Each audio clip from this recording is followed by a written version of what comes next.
হরে কৃষ্ণ। চৈত্র মাসের একাদশী কামদা একাদশী। তো এই একাদশী পালন করতে হবে 20 এপ্রিল। তবে বেশ কিছু স্থানে এই একাদশীর ব্রত পালন করতে হবে 19 এপ্রিল। তো 19 এপ্রিল যে সমস্ত স্থানে একাদশীর ব্রত পালন করতে হবে সেই স্থানগুলি হলো ভারতের Delhi, Vrindavan, Bhubaneswar Orissa, Mumbai, Pune Maharashtra, Chennai Tamil Nadu, Chhattisgarh, Bangalore Karnataka, Hyderabad, Telangana, Gujarat, Punjab, Rajasthan, Kerala, Goa, Madhya Pradesh, Uttar Pradesh, Haryana, Visakhapatnam, Andhra Pradesh, Himachal Pradesh, Pakistan, Philippine, Taiwan, Sri Lanka, Japan, দক্ষিণ কোরিয়া, চীন, মঙ্গোলিয়া, হংকং, অস্ট্রেলিয়া, এইগুলিতে 19 এপ্রিল ব্রত পালন করতে হবে। তো একাদশীর ব্রত সমস্ত ব্রতের মধ্যে শ্রেষ্ঠ ব্রত।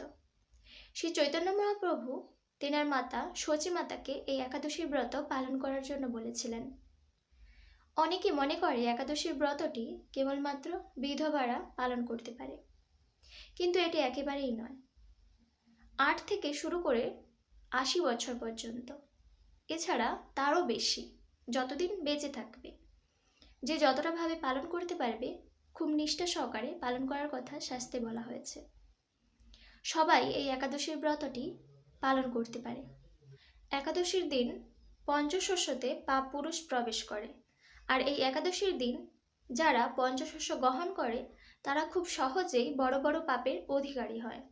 তাই এই একাদশীর দিন পঞ্চশস্য বর্জনের কথা শাস্ত্রে বলা হয়েছে। তো এবার আসি একাদশী কিভাবে পালন করবেন। যারা আমিষ আহার গ্রহণ করেন তারা একাদশীর আগের দিন নিরামিষ আহার গ্রহণ করবেন এবং রাতে ব্রাশ করবেন। তার পরের দিন ফলমূল গ্রহণ করে একাদশীর ব্রত খুব নিষ্ঠা সহকারে পালন করবেন। আর যারা এই একাদশীর দিন নির্জলা উপবাস করতে পারেন খুবই ভালো, না হলে ফলমূল গ্রহণ করবেন, ভগবানের নাম স্মরণ করবেন, গুণকীর্তন করবেন, লীলাগুলি শ্রবণ করবেন। তো এইভাবে খুব সুন্দরভাবে একাদশীর ব্রত পালন করবেন এবং পরের দিন যথাসময় যে পারণের সময়সূচি দেওয়া থাকে ওই সময়সূচির মধ্যে পালন করবেন। চৈত্র মাসের শুক্লপক্ষের কামদা একাদশীর ব্রত মাহাত্ম্য বরাহ পুরাণে বর্ণিত হয়েছে। মহারাজ যুধিষ্ঠির বললেন, হে বাসুদেব, আপনি কৃপা করে আমার কাছে চৈত্র মাসের শুক্লপক্ষের একাদশীর মহিমা কীর্তন করুন।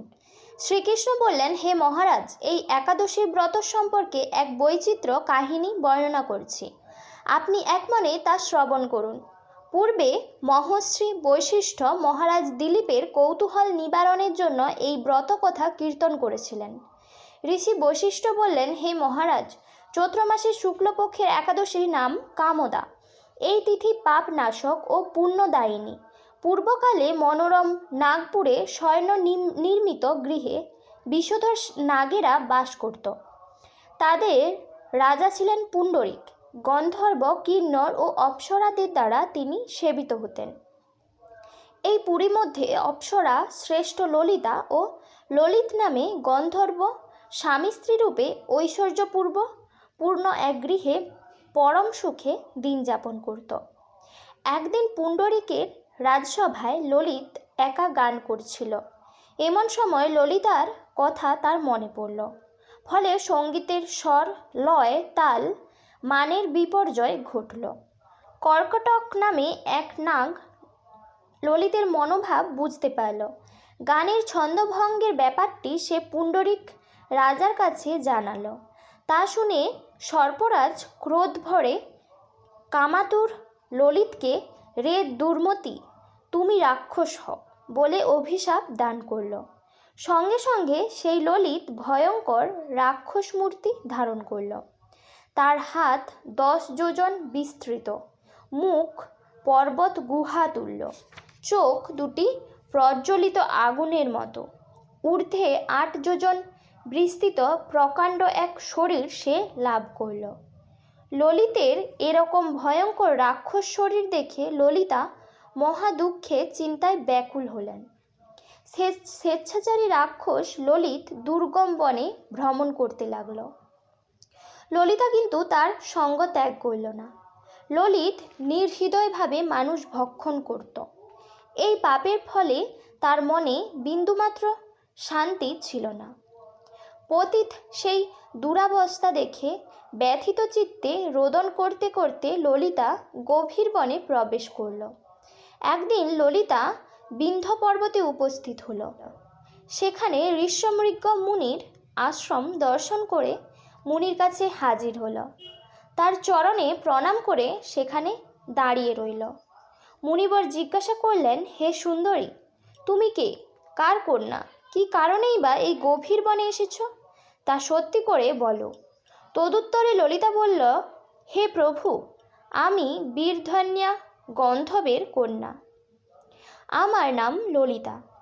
আমার পতির পিশাচত্ব দূর হয় এমন কোনো উপায় জানবার জন্য এখানে এসেছি। তখন ঋষি বললেন, চৈত্র মাসের শুক্লপক্ষের কামদা নামে এক একাদশী আছে।